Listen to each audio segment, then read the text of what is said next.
And with that, we're live for the first time and haven't had any technical difficulties yet so far. And you can't prove anything otherwise. Welcome to episode 4. I knew it already. Thank you. I didn't need to ask anybody. Of the Amnesia campaign titled Lunar Eclipse, which I also remembered. Thanks for jumping in. Watching this episode. Or at least the first 30 seconds of this train wreck. Last we left off. Go ahead. You might be coming through twice. Interesting. Oh, yes, I was coming through twice. It now should be fixed. Cool. Testing 1, 2, 3. Wonderful. Last we left off, the party had very recently discovered an individual who seemed to have stolen the black box that was inside the ship that half of Troop 33 crashed down inside of. They tracked down the person to Mistwood, whom many of which have been there already, and some of which lived very close by for a very long time.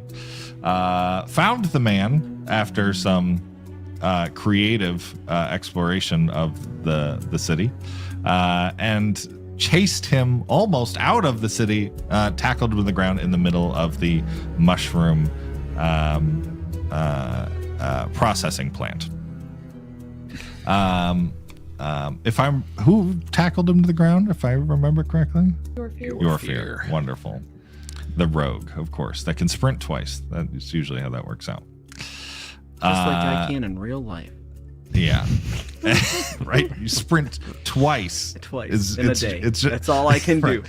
It's just walking 4 times at once is sprinting twice.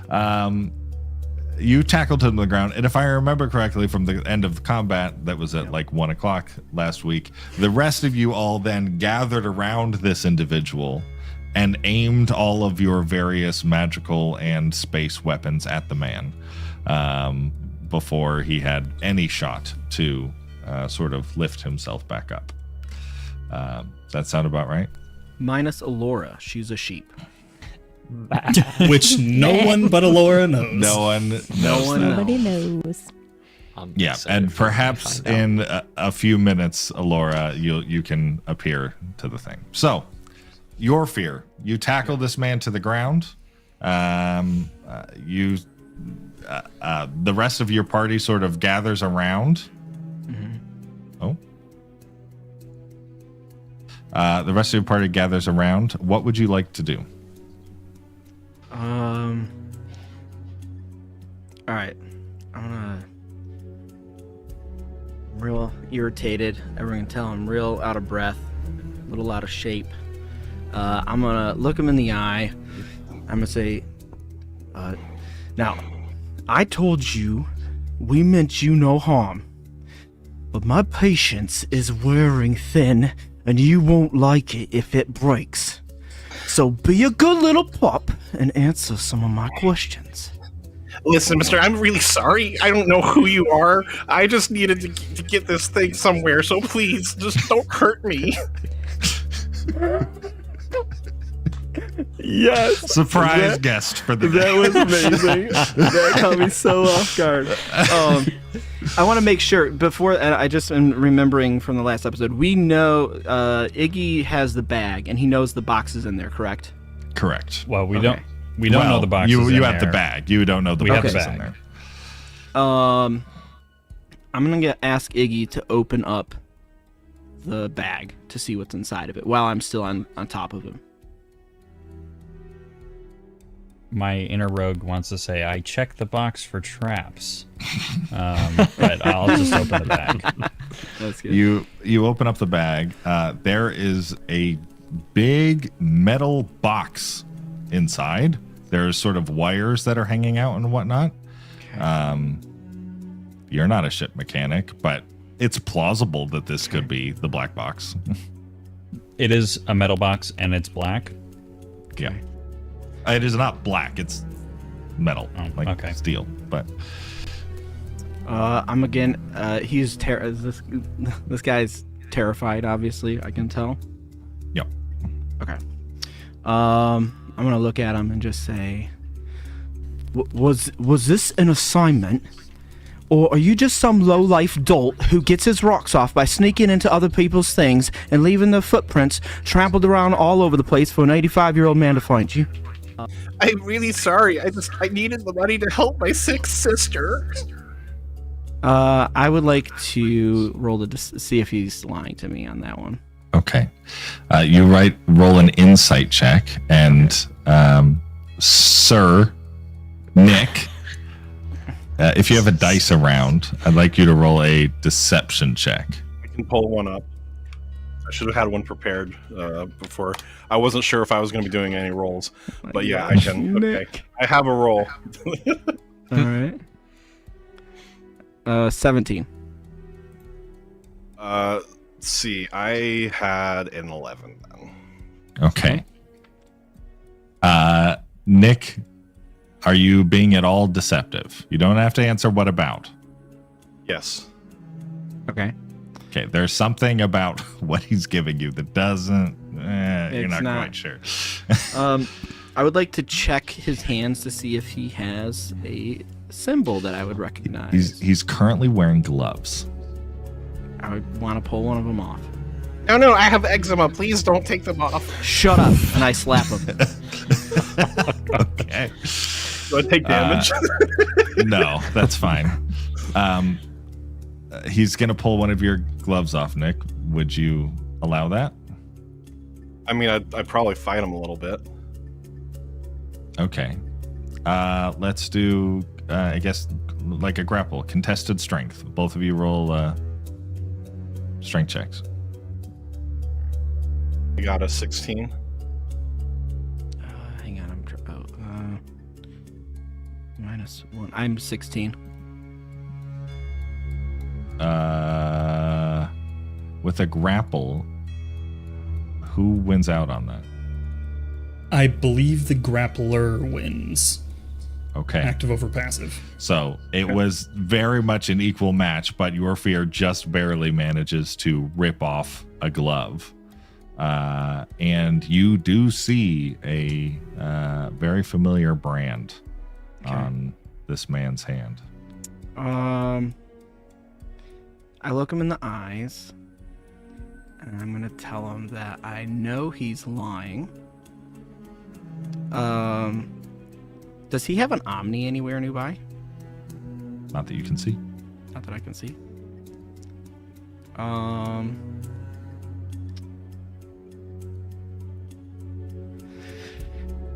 Let's see here. I'm going to take my sword and pin it a little closer into his side and ask him once again.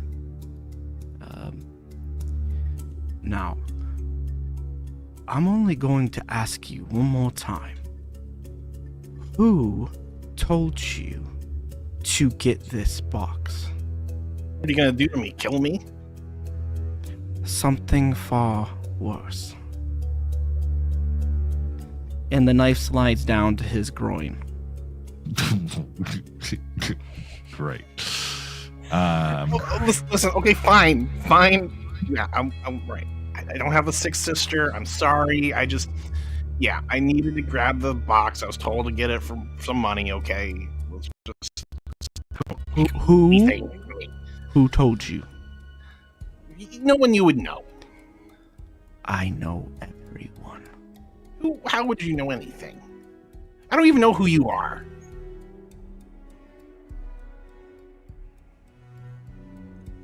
What's your name, boy? It's Mark. It's spelled M-A-R-Q. Clever.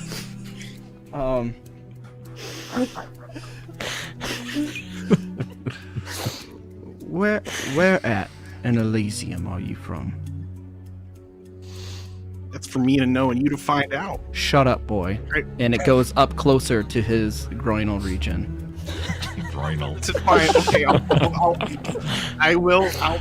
I'll tell you a name, and if it means anything to you, then fine. But I'm going to tell you probably not. So just here you go. Valmir. Does that name ring a bell? I'm sorry. Say it again. Valmir. Where were you supposed to take this box? I don't know. I was just supposed to have it. No, They that's paid not me what to you go just pick it up. told me. No, you just told me you were picking it up and taking it somewhere. So where were you going to meet Valmir? They hadn't given me the location yet. How do you know Valmir? Boy, I saved Valmir's life. Okay, fine. The drop-off location was Vita Nova, but like, just don't hurt me, okay? I have a lot of. Where of at in gold. Vita Nova? Man, you have a lot of questions. And you have very little answers. It's the Hound's headquarters, okay? Clever. Alright, I'm gonna stand up. I'm going to put my foot on his chest so he can't get up. I'm gonna look at the troop. It's really hard to breathe with us. Do you all have any more questions for the lad? Oh, good. Can I please go? Alright, I'm gonna help him up. Reach down. Pick him up. No one else has any more questions? We're good? While this is continuing to happen, your fear, you're sort of That's interviewing the man. Iggy, as you're sort of mostly watching this and maybe investigating the box in the bag, I imagine a little bit. As the interrogation, or whatever this is called, continues to unfold, you notice that your mind is wandering a bit, and you're struggling to latch on to the details of this conversation. It's becoming a challenge to keep up with the exchange of words. Your thoughts are feeling sluggish. Your thoughts are feeling distant. Your vision begins to blur slightly, making it harder to focus on the thief's face altogether. The area around you seems to haze in and out of clarity. And despite every ounce of your best efforts to stay engaged, you find yourself leaning up against one of the beams under this sort of support structure that you're next to. You're sort of aware of the conversation happening, but it's like trying to listen through a fog. You are just sort of fading in and out. If you are not your fear or Mark, can I get a perception check to see if you notice this?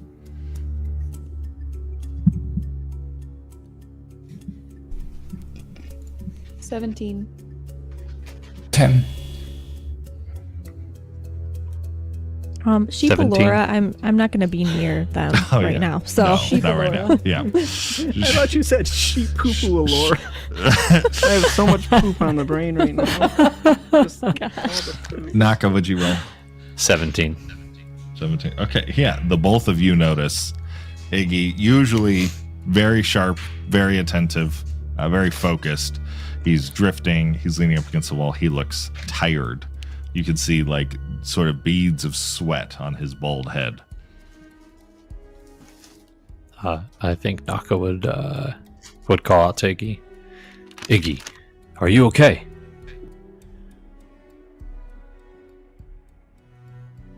Huh? Yeah, I'm fine. You don't look okay. I don't know what you're talking about. I'm fine. You need some water. Something to drink. Yeah. I'll, like 15 seconds later, reach down and grab my water Right. skin canteen thing Yeah. and take a swig. Yep. You drink it. It helps a little bit. It's cool, which is nice. but you're not going to pass out or anything, but you are not feeling well. And although it has been a while, this is something you've felt before. Yeah. You have one additional level of exhaustion. Okay. Carry on. Okay. I'm gonna pick him up, and as I pick him up, I'm gonna pull him in close real quick, and I'm gonna tell him, now, Mark, you know what happens to a hound when he gets caught by his tail, right? I'm just gonna stare at him.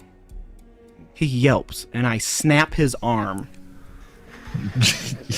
I'm talking like full-on compound fracture. Give me a athletics check. Can I assist? I'm just kidding. That's okay. I rolled a 19 on it. Okay. A 19. Yeah. I don't even know what I would roll. Oh, for 18. Mark. I'm sorry, 18, because it's a -1. I'm sorry. Constitution, maybe? Sure. Roll a constitution. Roll a d20, Nick. 3. Oh, no. Christ. Yeah, you all, even Iggy sort of wakes up at the sound of this. Sorry, I don't have a sound effect. Just snap inside.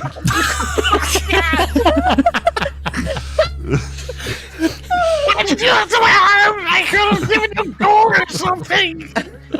I'm not gonna give you anything. I'm going to spin him around, kick him in the rear towards Vita Nova, and I'm just going to yell, now you tell Valmir that the King of Thieves never left, and he is disgusted at the state of his guild.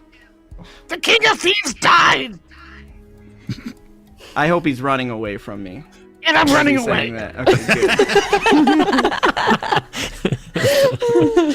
Frickin' Grover just sprints away into the north somewhere. Just starts taking off.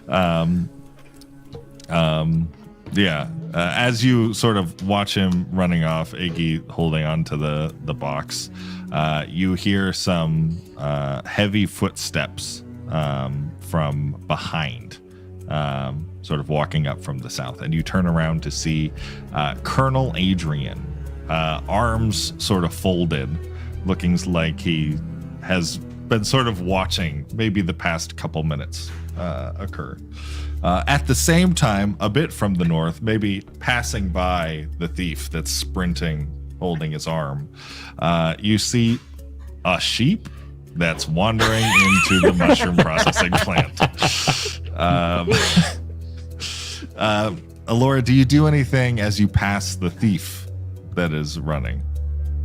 Maybe I'll try to kick him. Okay, give me an attack roll. I need to actually get my stats here. Oh my gosh, I'm pulling up the D20 again.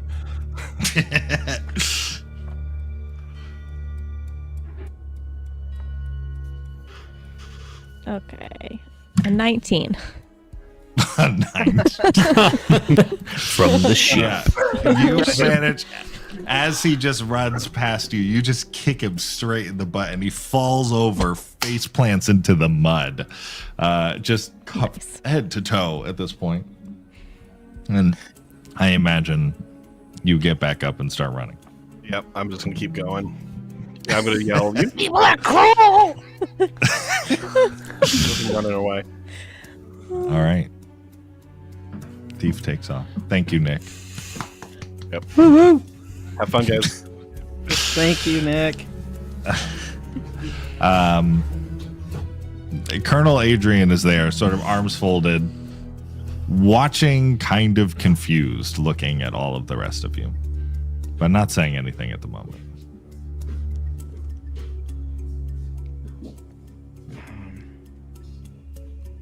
The Celestials have only ever seen him once, right? Right. Yeah. Yeah. Right. When he threatened to kill you if you didn't join. Right. I think your fear would see Colonel Adrian and be like, just kind of straighten up real quick, and Colonel, and salute. He does sort of like a half-hearted salute, not dropping the folded arms. How has the tour been going for our new troop?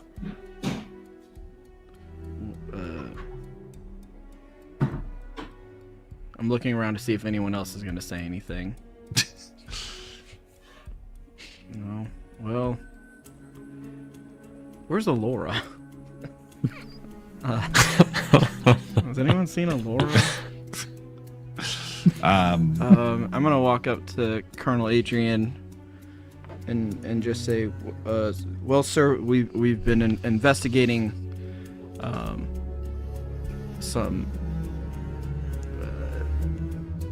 things that the people have been telling us, strange happenings. And they've led us here. I've heard you left Mistwood and were gone for several hours somewhere in the east. We were investigating a possible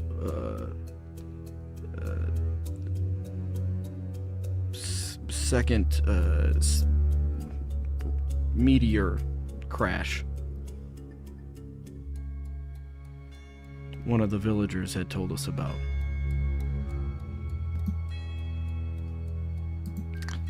Give me a deception check. Oh gosh, oh no. What if I really believe this? Because I don't really remember what we were going there for. Well, it wasn't You definitely that. don't believe this one. All right. Well, I got a whopping 9 on that one. Okay. Well, this very high level Holy Paladin of the Light beat your 9. All right.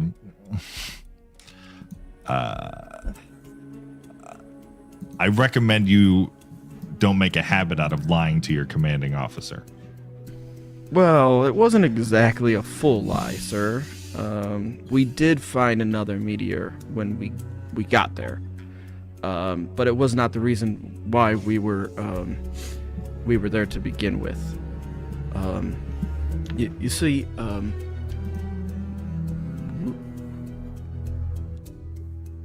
I'm looking around to see if anyone else wants to jump in. Okay, so you see, It's just a sheep eating grass next nearby, Look. you know. Colonel. Yeah. Before these people fell from the Night Sea, or whatever you call it, we went, I'm sure you were aware of the notes, I don't have to fill you in too much, we went to go in the same area to try to rescue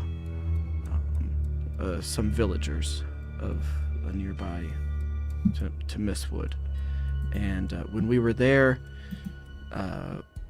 we saw some weird things in the cave, like a ritual almost.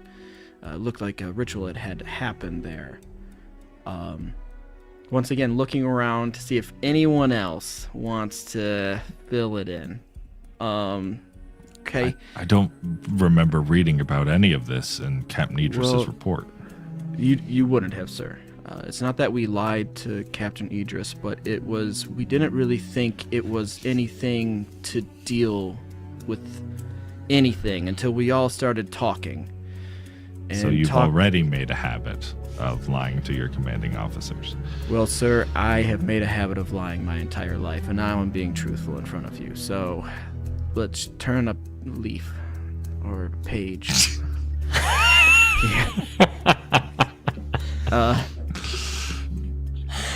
So what I'm trying to give you the whole picture, okay? And as we started talking and they were telling us about their lives and we were all kind of trying to cohabitate, we realized maybe what we saw down there had something to do with them.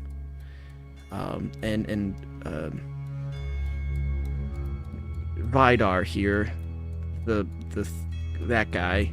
I raise my hand.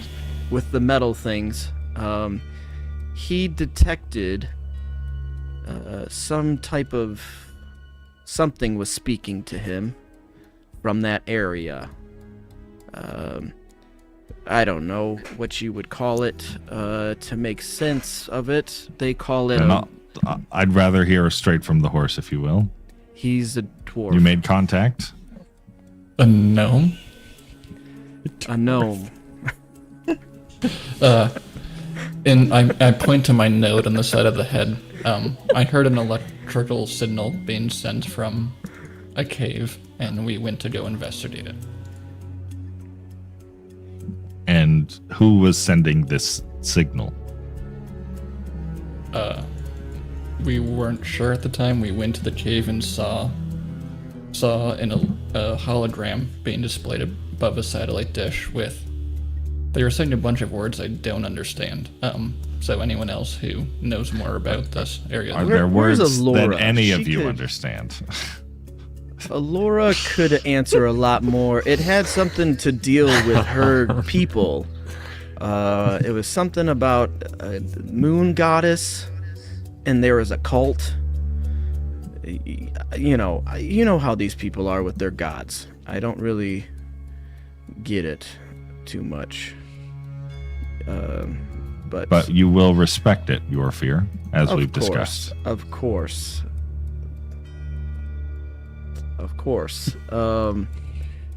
Alora, where is Alora? She knew a lot more about the thing.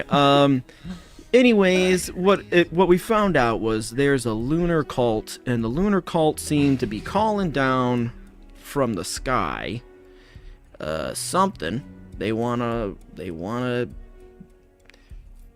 something. I don't know. I don't really care that much. I just am trying to figure out how to protect the people of Mirkwood or Mistwood. And it's been a long couple days, but it seems like there's a different plot at foot, a bigger thing. I mean, we just watched a rock fall from the sky and murder a lot of people, and these guys are here, so I think something is a little bigger going on here. And it sounds to me that you've encountered members of the Lunar Enclave. Does that sound correct? That's it. That's the one. The Lunar Enclave, and they want the moon people to be in charge of Earth, or Amnesia, I'm pretty sure. And they believe that they're right in a lot of aspects of their own religions. Where's Alora? I don't really know. But listen,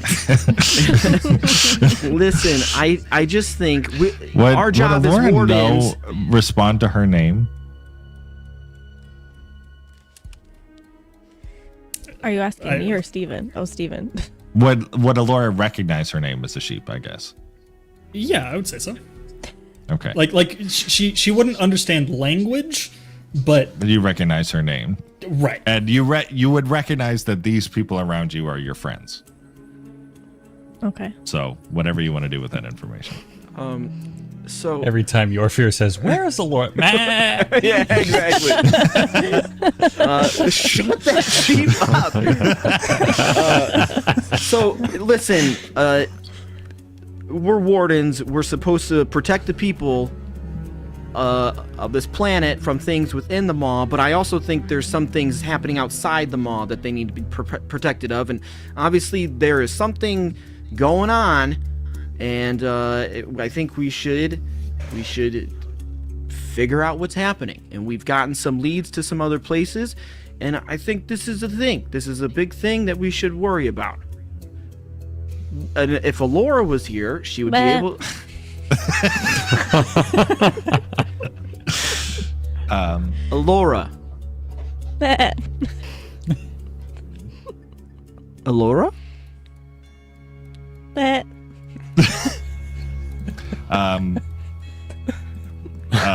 Does anyone else find Colonel- it weird that Sheep is saying "ba" every time I say Alora? Colonel Adrian walks over to the sheep and not so lightly kicks it just straight in the side. Oh my Oh my god. god. How many hit points do you have as a sheep? Where was You are it? no longer a sheep. Three, if I remember correctly. The 3. Oh my gosh. He does 4 points of damage, and perfect. before you hit the Oh. ground, you have turned back into your regular There she is. Elora self. Could have been a little gentler. Jeez. She didn't mean that, Admiral. She's obviously been a sheep. No, I meant that. Alora, Sir, respectively. thank you for that. Had I kicked any lighter, you still would have been a sheep. Can't Anyways, argue with that. Sir, I'm Alora- told that you might have some information that our mutual friend Yorfir here is having a difficult time articulating. I think I articulated it pretty well, sir. What information would that be, sir? It sounds like you've stumbled upon Lunar Enclave activity. Is that correct? Yes, sir. We have. And you have some trying kind to of tell ya. lead. Do we have a lead? We just saw a man. We got to go to the islands, right? Oh. Okay. Can I ask you what's bringing you to the islands? The signal that the small boy was hearing from this cave, there's a similar signal coming from the Golden Isles. Or that's where we predict it would Right. be. He looks over at Vidar now. This signal that you're speaking about, is it like things from where you're from? Is it constantly pinging inside my head? I just like, what is it? Or just constant static? No, the satellite system that you found in the cave was essentially a relay for this signal. So your node isn't strong enough to be picking up this signal right now. You just got a approximate location based on where it was relaying it from. Oh, yeah.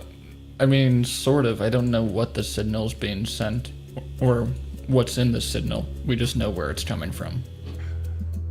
But yeah, that kind of stuff happens all the time. Not typically around here. We've had reports all throughout the nations of increased movement from the Lunar Enclave, and specifically seem to be getting a hold of and using artifacts and technology of which we're not familiar. It seems fortunate then that we've added a few aliens to the wardens, it seems. I don't know many, perhaps any, qualified to follow up on this, that know anything about the kind of technology that you have experience with. It would be unwise of me not to utilize those talents.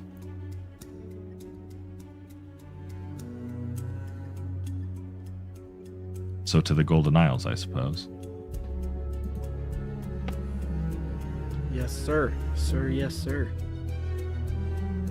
Did we want to mention about the RNO? Okay. Wait, I look at everyone else. Do we want to mention about the RNO? The what?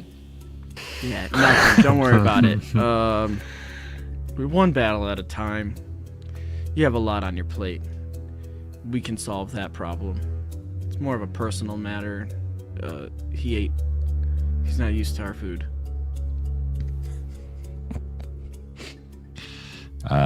He doesn't really respond to any of that and pulls out a small stone in his pocket and throws it at Vidar. Do you attempt to catch it? Yeah. It is a small, smooth stone that seems to be covered in a handful of runes all the way around. I expect you to report back with any findings as you find them. What is this? It's a sending stone, son. You have a lot to learn. Sending stone. How do I use it? We'll teach you. I'm sure your friends can help you figure that out.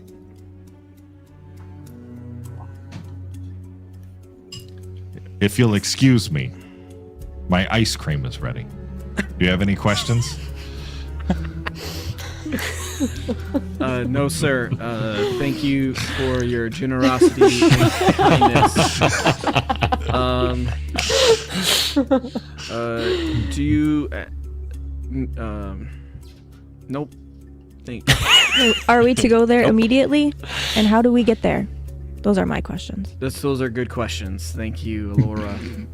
Yes, and in my experience, moving westward is the best way. Oh, so we are just to find our own way. Oh, that's a good one, sir. I like that joke. I expect any wardens of mine to be resourceful, and this should be no different. Yeah, no worries. We have our ways. Perhaps you might have gotten some gold off of that hound had you not wasted your time breaking his arm instead. I know where they are. I can figure it out. Don't worry about it. That'd be quite a detour. Gold from him. He didn't have anything on him anyways. He sucked at his job. He was actively scamming a bunch of people successfully. He sucked. He probably had nothing. We have his bag, right? Can we search his bag for anything else? It was It just just has had the the box box in in it. He had the gold in the pocket. It's fine. I felt it. He just salutes all of you. Hold the wall. Hold the wall. Hold the wall. And then pulls out an ice cream cone and starts eating it as he walks away. What would you like to do? Okay. How did he turn into a sheep? Did you say how? That's a good question. Yeah, that doesn't happen where we come from. It's that's part of my magic. It's kind of lame. You turn into a sheep. It's not really great magic. Shut up, old man. I mean, I have no control over it, okay? you should probably learn how to get control over it. I would if I could. Oh gosh. How's Iggy doing at this point? Is he looking okay to travel, or is he still looking rough? I don't know, Iggy. How you feeling? Distant. Mechanically speaking, I can walk fine. My brain's just not doing too well. Okay.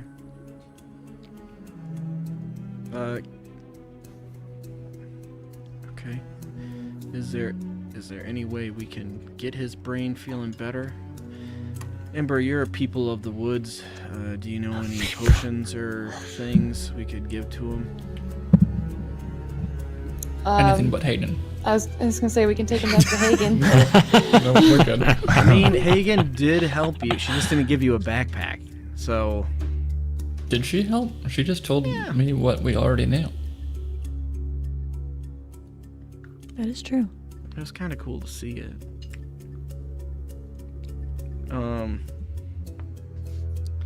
Alright, well, we gotta move westward, I guess. So, anyone know any way to get westward quick? Anyone got any giant birds? we could It's fly also or worth noting that you were informed that there was going to be a funeral that was held on Hagen's property this evening. Maybe So we you should take it can- back to Hagen. So we gotta go back to Hagen anyway. If you would like, but We should probably just keep going westward because nothing good is back for us that way. And Just- highlight and delete. It's just filled with pain and agony that way, so we should definitely continue to go forward with our journey. So we're gonna go back to Hagen's then. Yep. Maybe she could figure out something for Iggy's brain. And maybe we could figure out a way to go westward then. all right. Okay. You all set back off, heading north, back towards the swamp and Hagen's homestead. The sun is reaching the horizon at this point. It is certainly twilight hours. You probably have just enough daylight to make it back towards to the homestead. Meanwhile, Iggy, as you travel with your troop, you feel your condition worsening. The chills that started as mild discomfort are now overwhelming, sending shivers through your body despite the warm air. You feel sweat beading on your forehead, and your steps have become increasingly unsteady. Your vision continues to blur, the road ahead swimming in and out of focus. You try to keep moving, but your body is fighting against you every step of the way. The last thing you remember is a wave of dizziness washing over you, then the ground rushing to meet you as you collapse onto the road, completely unconscious. And the rest of you see Iggy just straight pass out, and slam into the ground. He's not Iggy, okay then. you have an additional level of exhaustion. Oh gosh. At this point, I think Naka would run over to him and try to nudge him at first to see if he is responsive at all. Yeah. You run over to him at this point, you sort of flip him over onto his back. He seems like he's breathing, but you see like his skin is extremely clammy. You can see like just sweat pouring down from pretty much everywhere at this point. And his breaths are shallow. Guys, I think he needs help. Maybe we need to hurry up our pace. And I pick him up to carry him. I'll grab the bots then. Right. Am I at 0 hit points unconscious or? Are there Okay. any plants or anything nearby? Yeah, you're definitely passing. You're walking Can through I- plains. Can I tell if there's anything that would be of value to cool, since he feels like clammy or anything, like a fever or anything? Give me a nature check. Oh, I'm so glad you didn't say medicine. Nice. I maybe should have, but I'll let you have it. This nature works too. I got a 15, so not great, but not good. Not great, but not good. 15. Not good enough. 15. Not good enough. Just All right. walking through open plains. You're not from here. You don't recognize anything. Can I do the same? I will let you do it, but the DC will be higher, given it was a successive attempt. Do it. Okay. Use your woodland people Dirty magic. 21. 21. Let's go. What's a plant that helps with fever, Steven? We did not write Myrrh. this down. Come on. Stinging nettle. Stinging nettle? Yeah. Echinacea would probably be one, I think. Echinacea? You find an echinacea flower plant. Crunchy mouth. It's labeled and everything. It's crazy. You just stumbled upon it.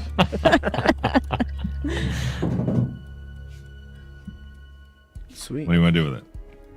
Hold it in front of him. Okay. Yeah, can I like? You'll never get this. You'll never get this. La la la. I'd probably find some way to. I think I have a. Do I have an herbalism kit or something? Hold on. I think I have something like that. That sounds familiar. Oh, I don't. I have painter supplies. That doesn't help me here. Ah, I think in my Once you other, in my bring roll that 20, stuff- I had I'm just kidding. herbalism. So now I have painter supplies. That doesn't help. Anyway, if you had it to begin with, you just let's just say you have it. okay. Yes.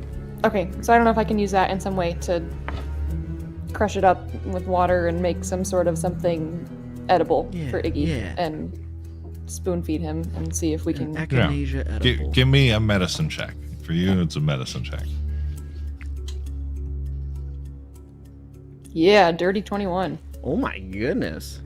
Look at that. Let's go. Yeah, you sort of pick up the plant and scoop up some water, and they're sort of like mashing it together as you're walking, sort of deal.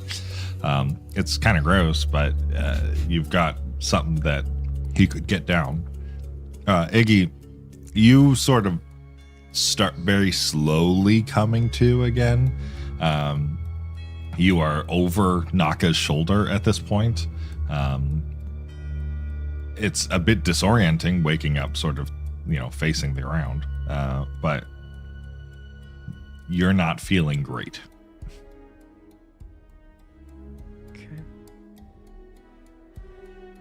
Let's continue on to Hagen's house.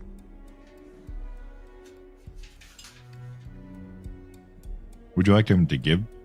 Would you like to give him this medicine? Yes, Oh, I thought yeah. you already Yes, did. I thought that's what happened. Oh, sorry, no. You made it.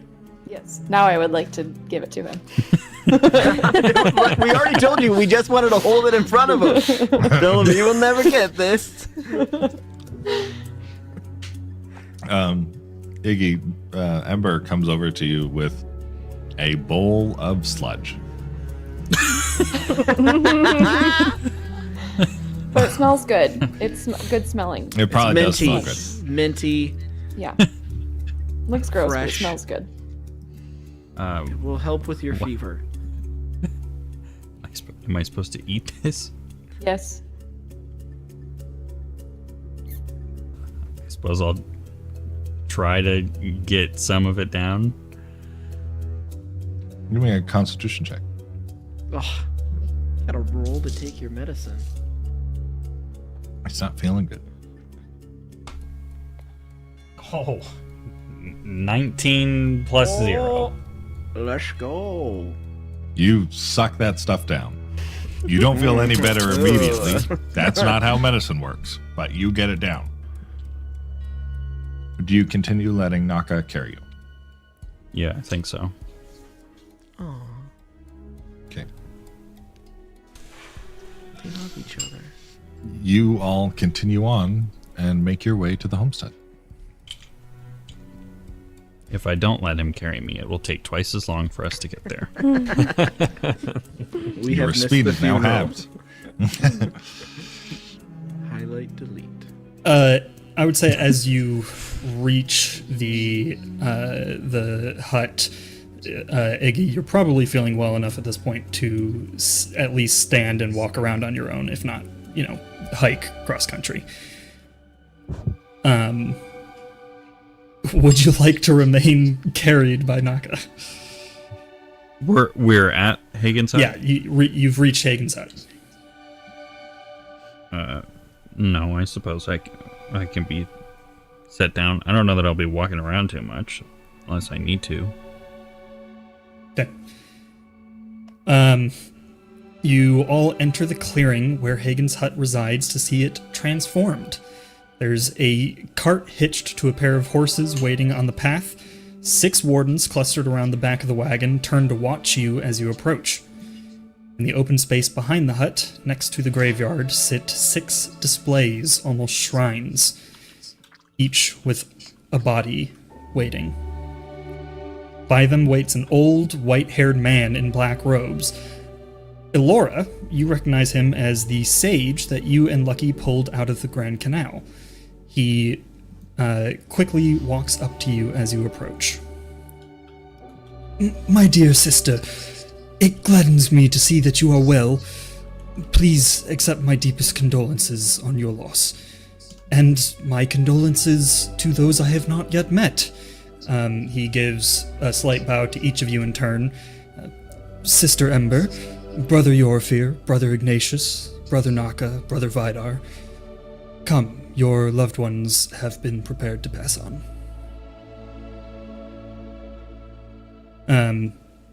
As he turns towards the shrines, you hear hooves on dirt as a horse gallops up the road behind you. Ember, you recognize the rider, dismounting once she reaches the group of saluting wardens as Major Arya, the tiefling commander that led you through the swamp to Mistwood. She is dressed in more ornate ceremonial armor than you have ever seen her in, and she looks extremely uncomfortable in it. She nods to you all after handing her horse off to one of the wardens, but does not approach yet. The sage leads you to stand next to Hagen, who nods brusquely at you. He then turns to face the shrines laid out in front of you. Clever Doctrina, quick Argentum, brave Clypeus, wise Aquitus. We gather today to mourn and celebrate the passing of 6 dear brothers and sisters. They have left our mortal plane to join the ancestors. May you guide their paths in the ancestral plane and let them be reborn quickly so that they may experience the joy of life once more. He approaches a casket wrapped in the purple and black banner of Elysium. Sai Coachella, daughter of Narduwen Coachella, ward of Yorfir Ithrai. She returns to the ancestors from whence she came. Would anyone like to speak?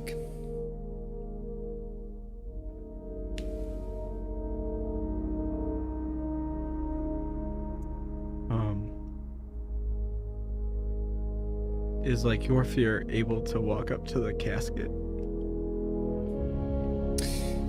Yes. It is set on a small table, currently closed with the flag draped over it. But yes. I think Yorfir would walk up to it and place his hand on the casket. Just like looking down.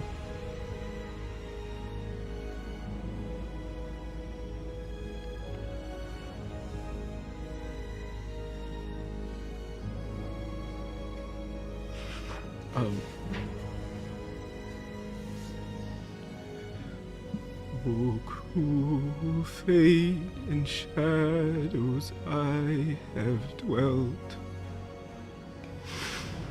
a thief and a murderer by dark life compelled. Now in despair I beg on bended knee, let death relentless take its toll on me. My hands once stained with sins of darkest hue would gladly trade the guilt for sorrow's view. Or in the echo of my daughter's breath, I find no peace, just torment and old friend, death. In whispered please to shadows I confide. Take me instead, in her stead let me reside. A father's heart now broken, torn and scarred, in shadows deep where hope itself is marred. O death, if e'er thou had a heart,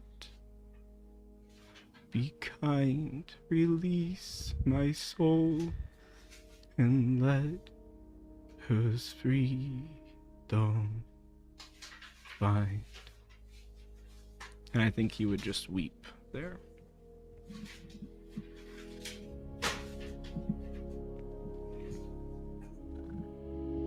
The sage stands quietly, head bowed, as you recite this, and waits quietly as you do.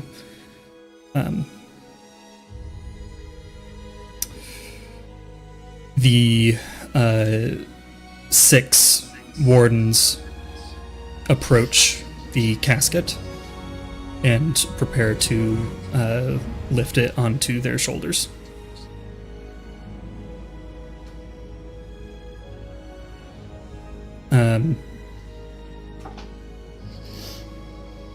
They lift it, and in a practice motion, and you watch them deposit Sai on the wagon, then return to stand near the group. The sage lays a hand on Yorfir's shoulder, then walks. Okay. He then approaches a stack of oil-soaked wood, a pyre to burn away what the fire has not already consumed of the body atop it. A crude drawing on rough paper is attached to the front of the pyre, depicting the flag of the Alsham Union. Iphigenia Predatio, daughter of Solonius and Seraphina Predatio, sister of Ignatius Predatio. She returns to the ancestors from whence she came. Would anyone like to speak?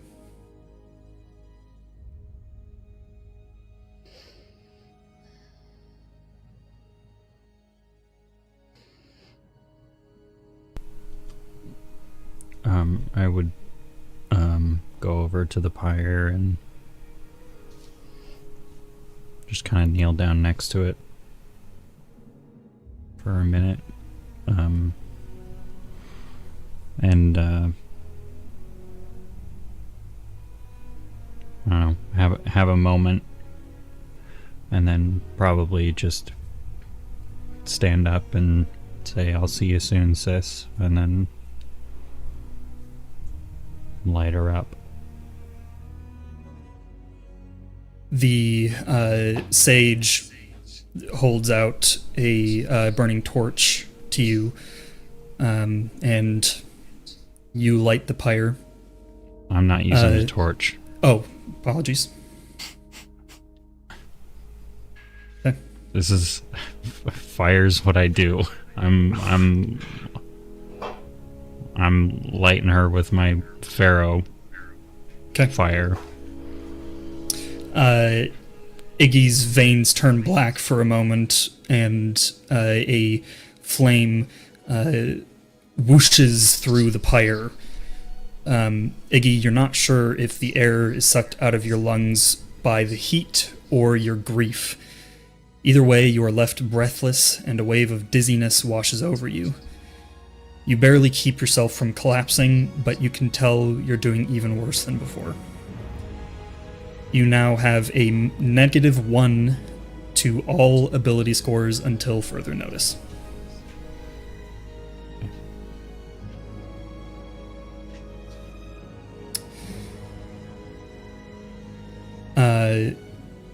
The sage approaches the next casket. This one wrapped in the green and blue banner of Dicaxia. Sunflowers surround this casket. Wandering Aegis of Clan Gentle Thicket, brother of Smoking Ember, last of Clan Gentle Thicket. He returns to the ancestors from whence he came. Would anyone like to speak? Ember would go and kneel down next to the casket and almost in a whisper so that no one else could hear, she's just talking to Aegis. The earliest memory I have, I was 3. I remember playing in a field of sunflowers, chasing butterfly after butterfly, when suddenly I fell and I hurt my knee. Before I even started crying, you scooped me up and you made silly faces at me until my tears turned to laughing. When I look back at our life in Gentle Thicket, you were always there. Even when I thought I was sly enough to sneak away from you without noticing, you always found me. You fought off an entire pack of wolves to save me. You were always so strong and so brave. I spent most of my life believing you were truly invincible, that nothing could ever hurt you. I only joined the Wardens because I couldn't bear to be apart from you after they sent you away. I can't do this without you. I'm not strong enough. I'm not brave like you are. For the last day, I've thought about how to get out of this, how to get out of being a warden, and thought about begging the captain and telling her this was all a big mistake. I thought about trying to escape and just going back to the roaming swamp clan, just to try and get away from the memory of you taking your last breath. I can only hope you're among the ancestors and I'll see you again someday. Although you weren't entirely bought into this whole principle anyway. Always thinking, always questioning, always wondering what else was out there. Never content to believe what we were taught. There's so much that's happened in the past day. So much information, I can't even wrap my mind around it. I wish you were here. You'd know what questions to ask and you'd be able to figure all this out. You were right, Aegis. There's something else out there. And I realized this morning I need to stay here as a warden to figure this out for you. To honor you and all of your insane theories. To promise to figure this out for you. For us. Hyoba and I won't let you down. And I pray to the 4 gods, if they even exist, that somehow, some way I'll get to see you again. And I'll tell you everything I learned. And I'll explain how all of your theories were right. And you'll be so proud of me. Until we meet again, brother.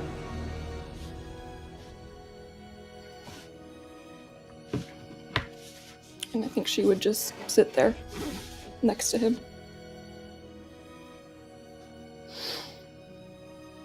The sage waits respectfully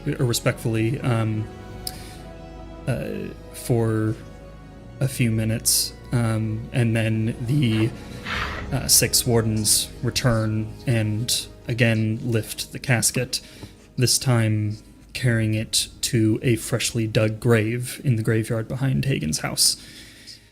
They lower it gently in. The sage comes up to you and holds a shovel out. Would you like the first shovelful? Yes. Okay. You dump the shovel of dirt into the hole and hear it thud against the wood of the casket below. And the sage moves along, to another pyre. This one marked by a crude drawing of the Universal Coalition's flag. Magnus Rowe, son of Ulrich and Claudia Vielgeld, mechanic and companion of Naka the Skull. He returns to the ancestors from whence he came. Would anyone like to speak?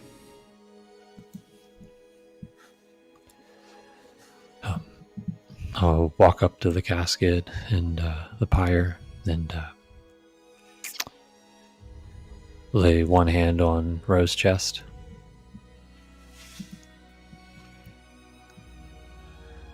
Oh, Ro, old friend.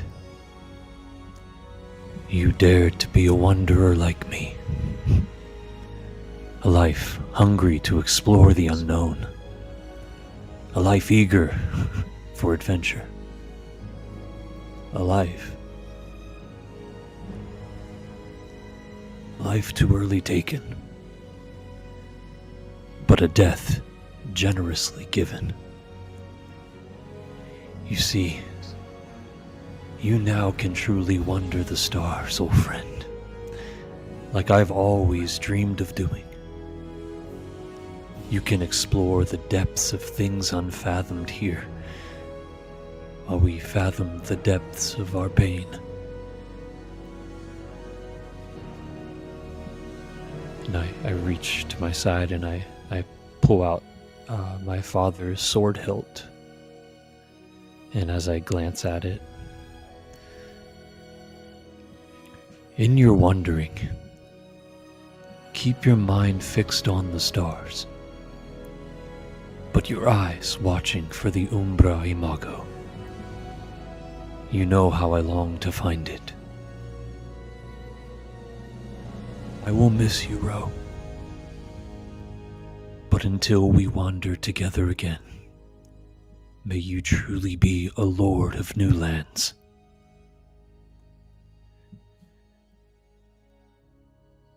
And as I step away, can I see the necklace that I gave him? I was about to bring that up. Okay. Yes, it is still around his neck. And with one last glance and touch, I gently remove the necklace, and I lean down and I place forehead to forehead on Ro. And then I step back.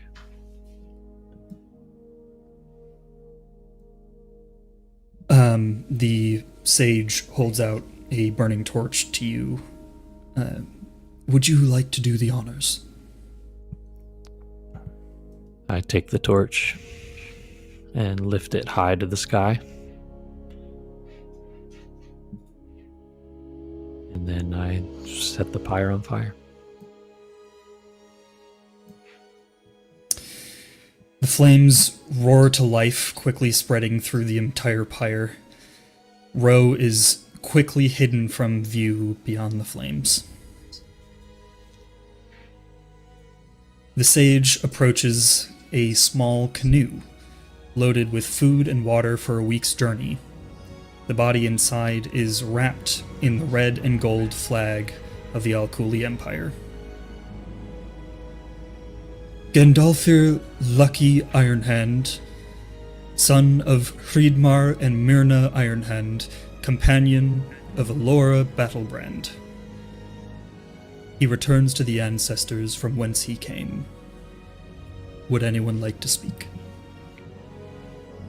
I'm gonna go up and kneel next to the casket, and I have the green book in one arm, and I want to place my hand on the casket and just sit there for a moment, and whisper,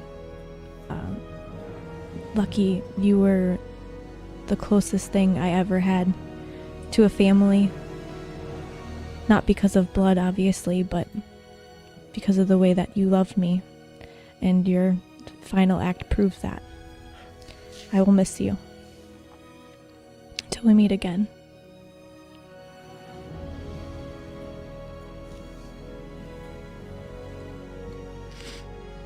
The 6 wardens return and once again carry the canoe over to another grave, lowering it gently.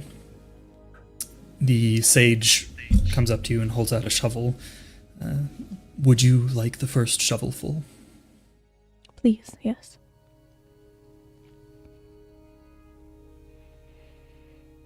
And you feel the finality come over you as you pour the dirt in. Finally, the sage turns towards the final casket with a crude drawing of the Dijian flag nailed to the front. CR8U5, son of the gods themselves, built for a holy purpose that he carried out until his final breath.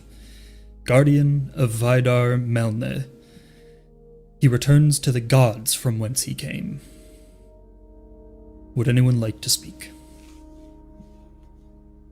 I'd like to walk up to the casket, taking out Cerberus's Umbrator from my pocket. Even though you can't hear me, thank you. In the past couple of months I've known you, you taught me so much. You were more than my protector, you were my friend. I made a promise to you that I would bring you back in a different body.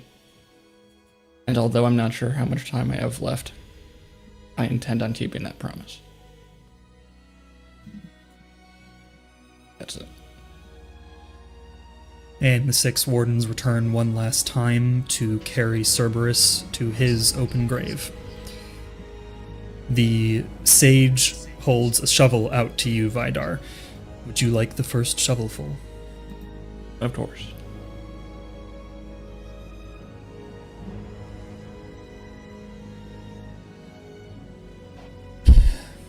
You all sit in your own grief for a while. Not sure exactly how much time passes, but eventually you hear footsteps approaching and turn to see Major Arya walking up to the group.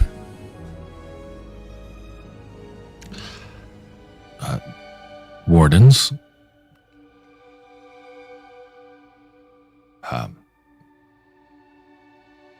I come representing our group. I apologize, I'm not very good at these sorts of things. It would be a couple hours to head back to camp, and I've been given permission to let you stay here for the night, should you wish, to spend more time. Yes, we're going to stay here.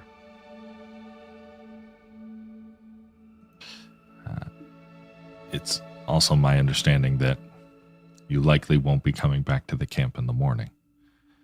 So we've made sure to provide you with some rations that you can find, and some equipment to make your load a little lighter, I suppose. Thank you.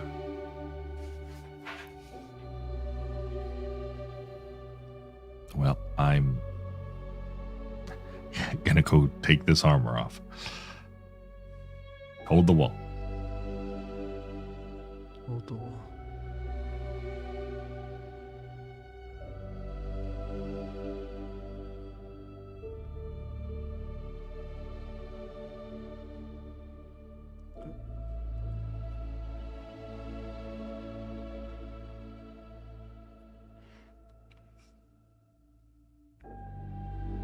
You're muted.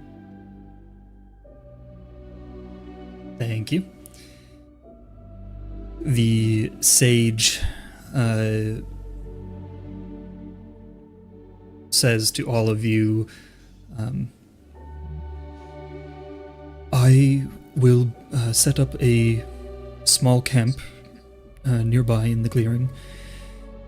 should any of you wish to spend the night with me. I sort of doubt that Hagen will take you in. But Hagen, who's been peeking through the door this whole time, shuts the front door to her hut.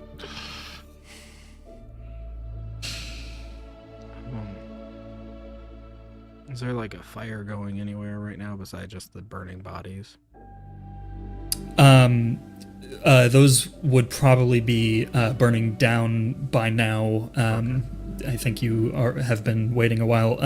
There is not currently a fire, but the sage does head over and start setting one up towards the edge of the clearing near the trees. I think Yorfir is gonna just sit by Sai's burial area.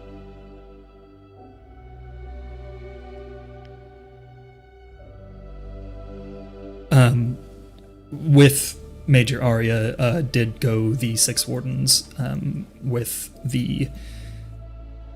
Sai's casket in the wagon. Oh, okay, that's right.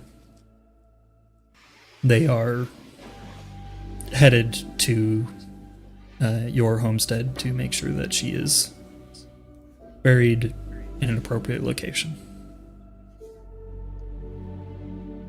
Yorfir's gonna go off by himself for a little bit. Okay.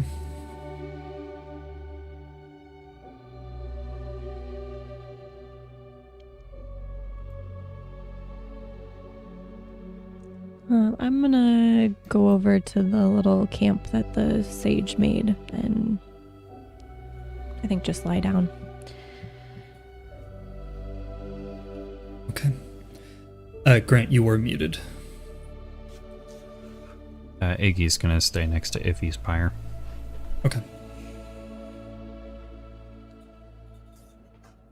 Ember will be staying next to Aegis's grave.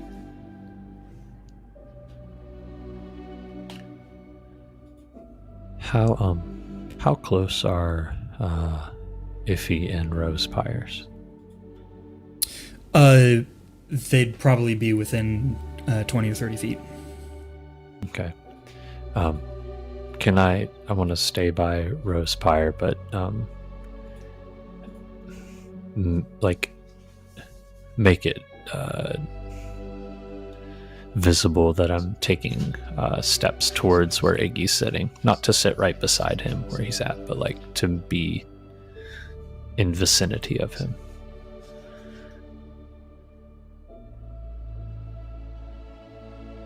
And just take a seat and look. Okay. I'd be next to Cerberus's grave, starting the work on making a small android, if possible, to eventually, hopefully, put a number to her in. I understand it's going to be a long process, but I'd like to start it. Yeah, you begin tinkering with some of the parts you took from the ship and some other parts that you've had with you. Why don't you give me a technology check?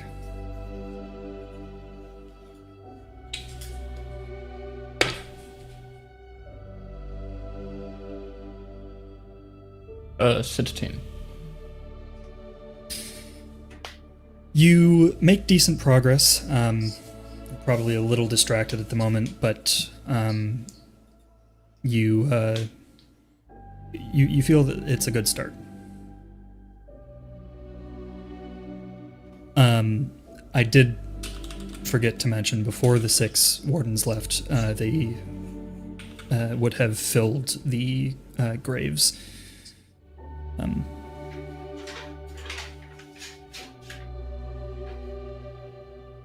All right.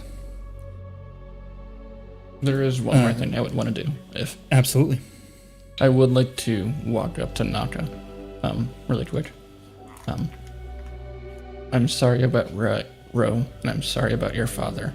And then I take out this poison vial Hagen sent me. I can't be responsible for your deaths. I trust your judgment. If you feel I'm too far gone, use it. And I would like to hand him the vial.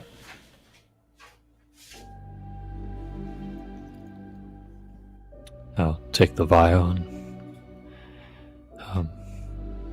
nod at him and say, I hope we don't get to that point. Me too. And then I would walk back to the grave. Okay.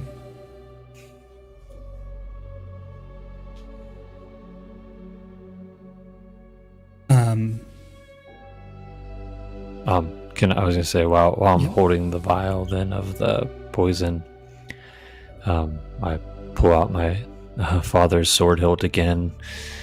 So I have the vial of the poison in one hand, my father's sword hilt in the other, and then also the necklace of the Arno tooth.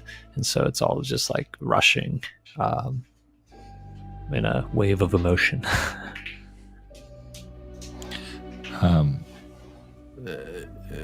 Iggy, obviously Naka made a point to be near you.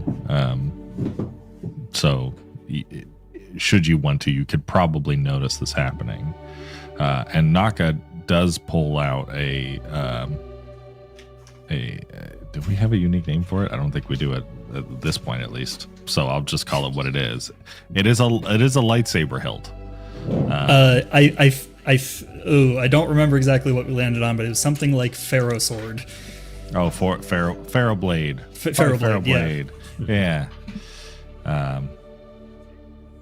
Although, to your understanding, Naka is not equipped with a Pharaoh kinetic system. Guess I'll clock it with as much mental capacity as I have to right now, but I'm not going to draw attention to it. Yep. Okay.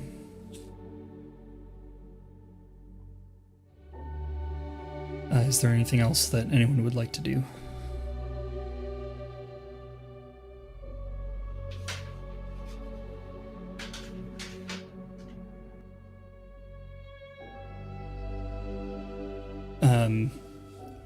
Do you all so you are all sitting out by your friends and family. Would you stay there all night, or would you eventually go over to the camp that the sages set up? I'd probably stay there all night. Just lay down in the grass or whatever's there. Yeah, I think Ember would fall asleep next to the grave and stay there the rest of the night. Okay. Me too. I would keep working until I crash, because definitely exhausted from a long day without sleep.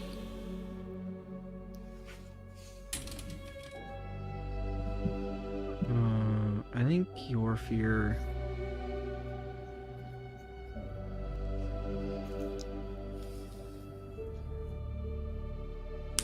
I don't think he ever comes back, but you guys would probably hear like random parts throughout the night of like just rage yelling and probably just commotion from him off in the distance. Wailing, gnashing of teeth type of a thing.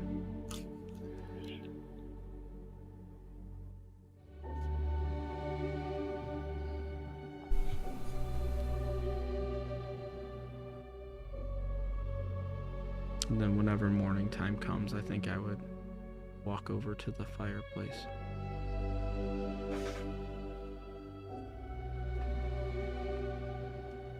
As the sun does rise, each of you are awoken, with the exception of your fear, by a gentle shake on the shoulder, and the sage says to each of you as he wakes you, "Come, I have news to give you," and then moves on to the next person.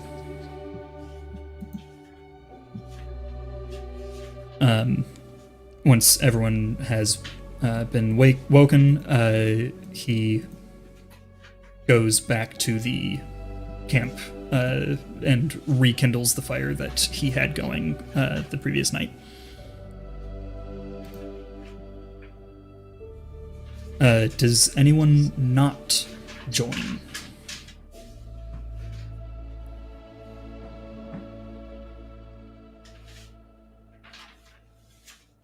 Okay.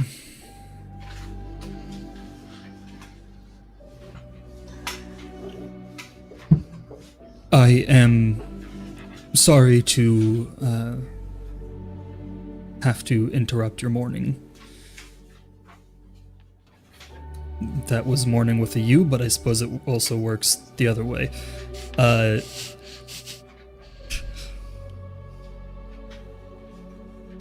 But I was not only sent here to officiate the funeral. I have also been given a message for you. A message from the gods themselves. In fact, I am not the messenger, but a conduit. And he pulls out a small sack at his hip and begins pulling out some herbs, various herbs, and mixing them into a mortar and pestle and grinding them up.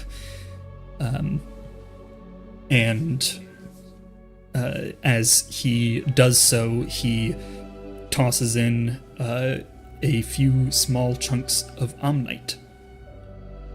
So the resultant mash is speckled with glowing blue dust.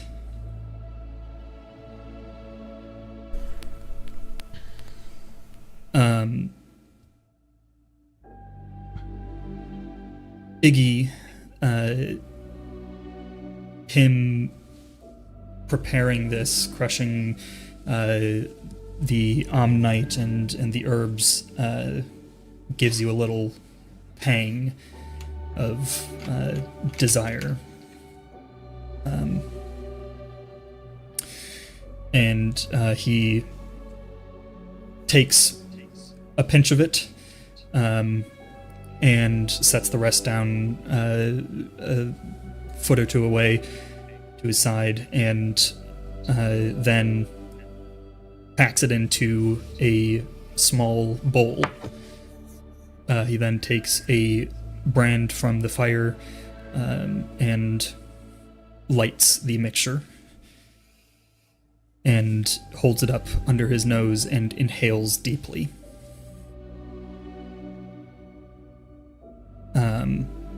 There's a brief moment where nothing happens, and then lights begin to appear.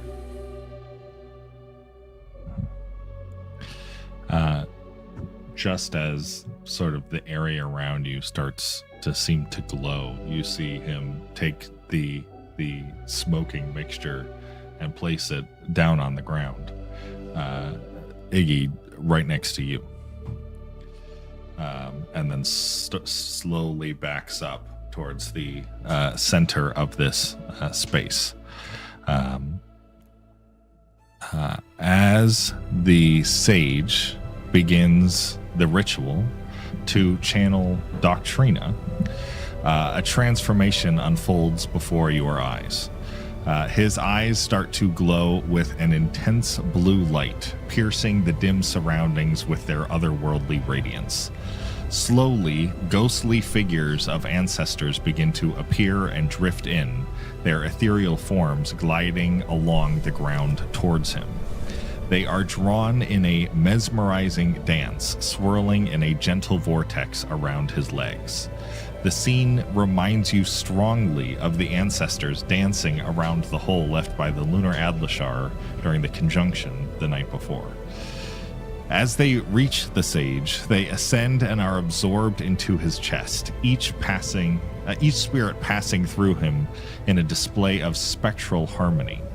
His throat emits a soft, glowing light as the ancestor ghosts pass through his vocal cords, so similar to what happened to Vidar earlier that you have to wonder if there was some fairy dust in that smoke.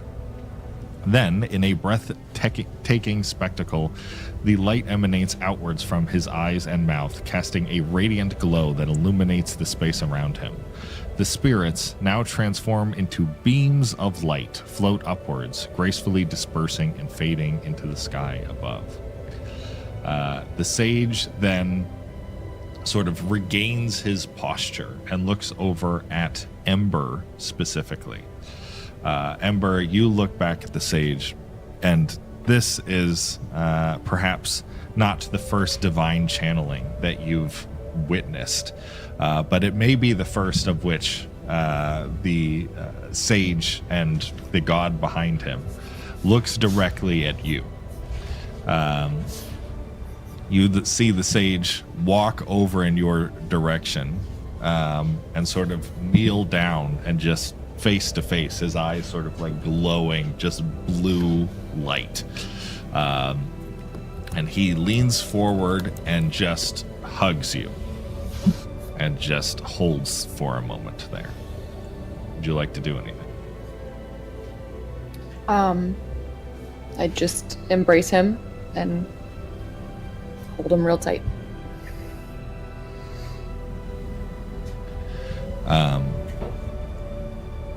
After a few moments, he pulls back and bends down on one knee to the ground, and you see him put his palm on the ground and pull up.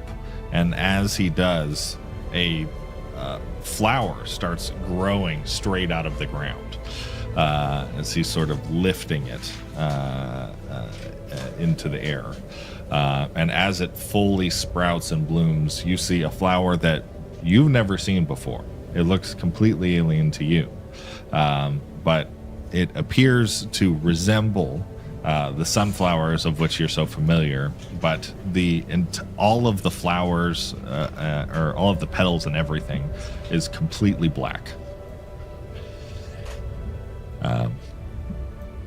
The sage then stands back up and starts moving back towards the center of the room or center of the space, and then starts looking around at all of you. And his eyes pass over and then double take and lock onto Alora specifically. And it's a strange sort of expression that you see at first, Alora. Almost this brief moment of like recognition and surprise, which for a god didn't think was quite as possible. And all of a sudden you hear this voice, should I say these voices, bellowing out of the sage standing before you, as if every spirit sort of rushing through his body is all sort of screaming in your direction all at once, as the sage sort of pleads in your direction in a moment of desperation. And you hear, "You, can it be that fate has delivered our salvation to our very doorstep? Good child, listen. If you are to save the ones you love, you must learn of your history.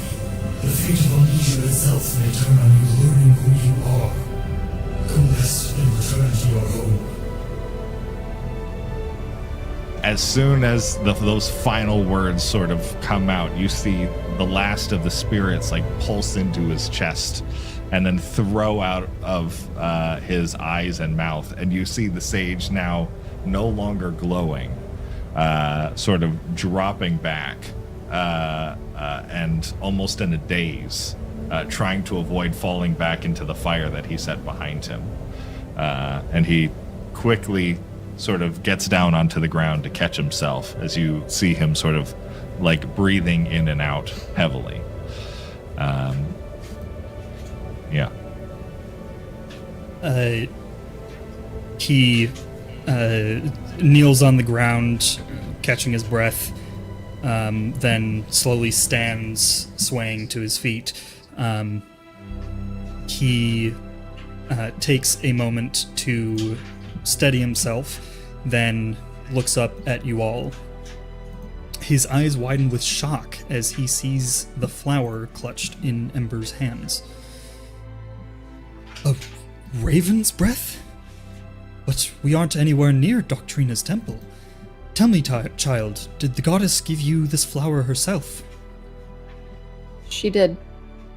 Would I recognize this flower? No. Okay. It does look very much like the sunflowers that you love, but it completely jet black.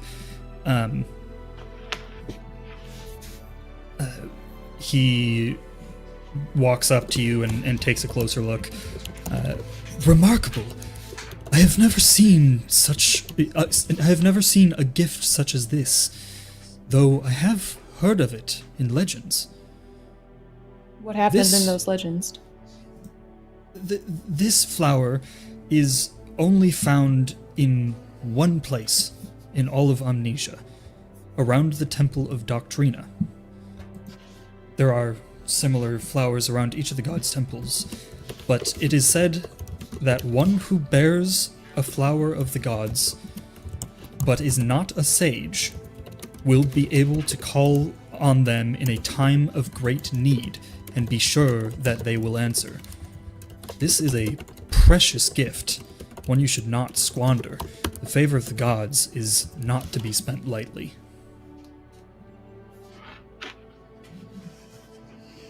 Thank you. Actually, you would, I'm realizing, you would recognize this flower from a few minutes earlier. The sage pulled it out along with other herbs and ground it up into his mixture. Okay.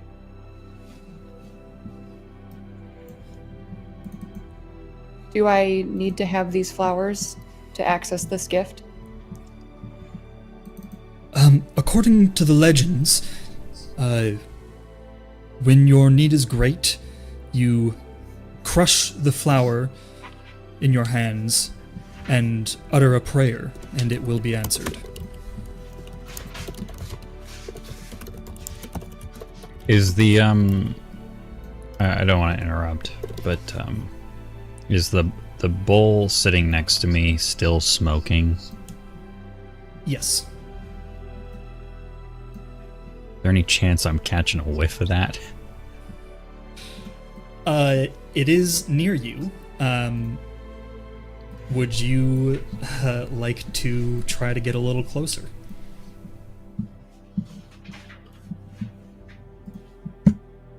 Yeah. Okay.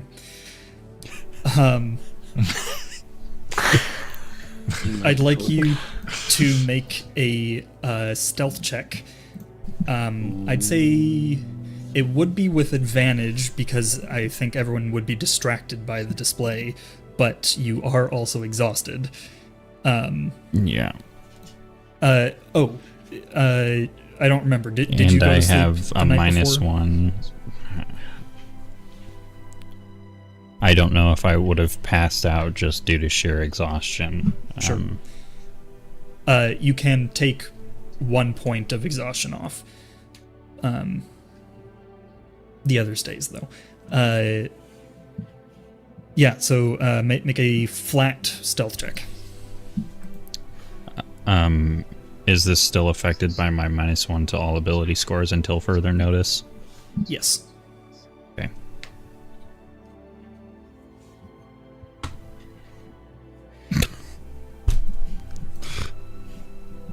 Uh-oh. 3. Okay. You do scoot over to it and begin to inhale deeply.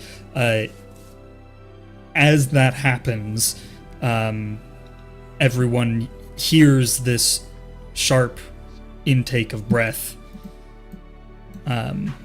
and you turn to see Ignatius breathing in the same smoke that just caused this display.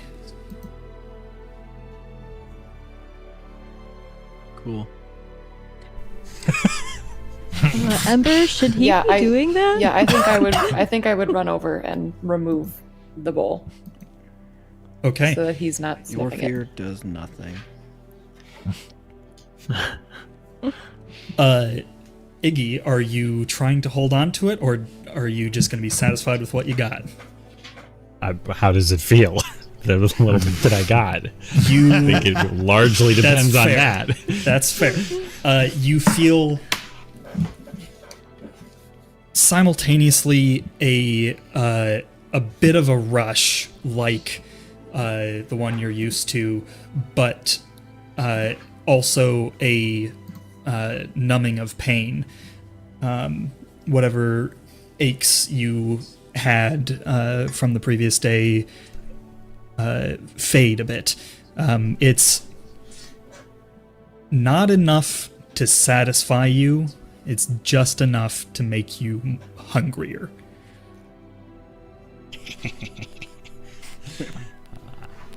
I'm gonna freaking grab onto the bowl.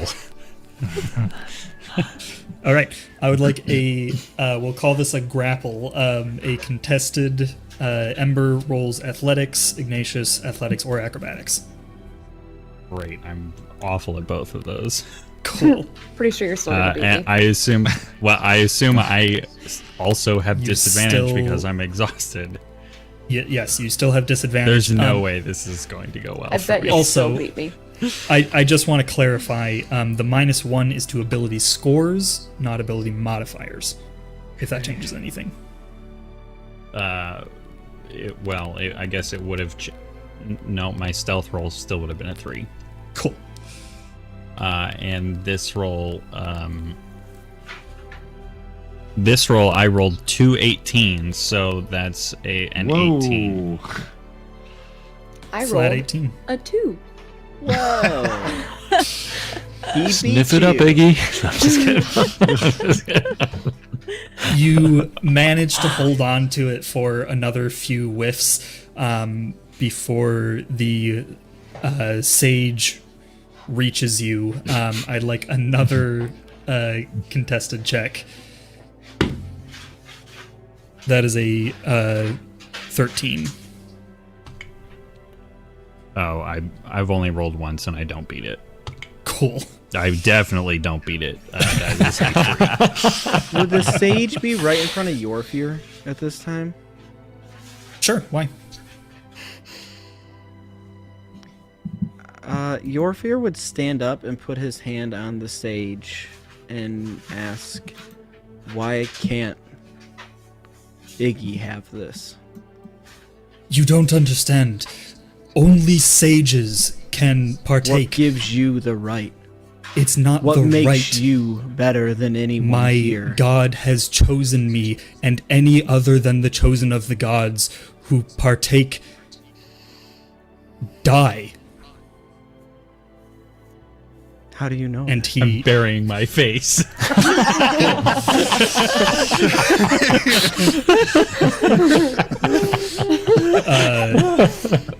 he answers you as he is slapping the bowl out of Iggy's hands, unless you'd like to stop him.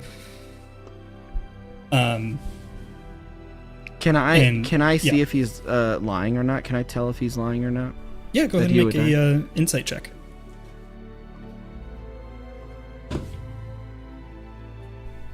Flat 15. Cool, he rolled a 2. He is deadly serious. And he says, I watched an apprentice who had not yet ascended to the rank of sage sneak some, and he died painfully several hours later, as he's smacking the bowl out of Iggy's hands. Your fear. While everyone glances at Iggy. I'm just kidding. Iggy, you are feeling Great.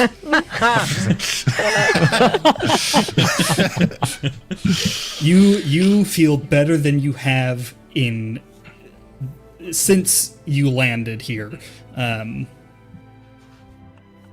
Everything is sharper, except the pain, both physical and mental, feel a little bit duller. I bow in front of the sage and sarcastically say, "The gods know all." And sit down. Whatever, he smacked the bowl out of my hand. If it's like dropped on the ground, spilled out, I mean, I'm like going after it. I'll try to stop Iggy from grabbing things on the ground, and I'll just look him in the eye and be like, "The man is telling the truth. You will die if you continue this.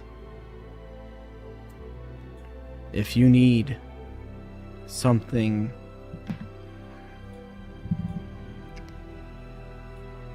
to cure whatever ails you, then we need to see Hagen.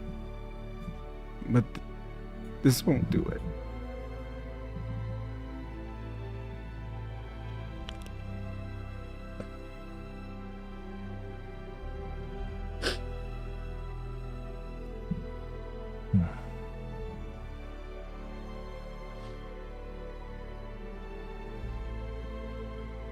Am I, like, at all in control of my actions right now? I would say you are feeling normal enough at this point that, yes, you are.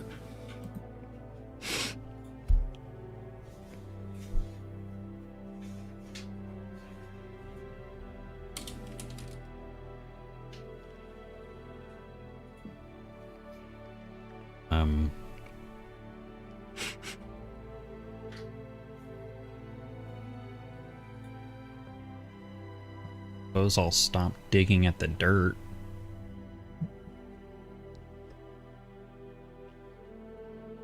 Go see Hagen then. The sage kneels down in front of you and looks into your eyes. The rest of you see lights begin to appear in the distance, much like they did for the sage a moment ago. And as the ancestors rush in towards Iggy, Iggy, you see the lights approaching, and you are mesmerized by them. And you watch as the first one reaches you, swirls around you once, and then shoots into your chest. And you feel a shooting pain burst through your chest. And that's the last thing you remember before you pass out. Tight. And that is where we will pick up next week. Nice. Nice. Drug boy doing drugs.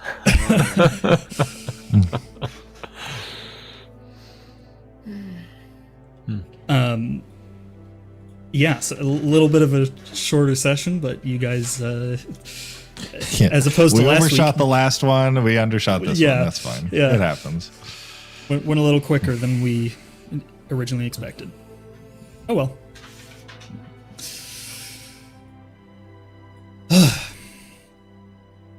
Well, I suppose, are there any questions that we can reasonably answer in this moment? I'll be shocked if anyone comes up with one. Can you remind me who Doctrina is, like what she's over, what she's the god of? I think we've discussed that before. I just don't remember. Intelligence and knowledge. Sorry, computer, not gun, but it's a. Oh, right. I'm sorry.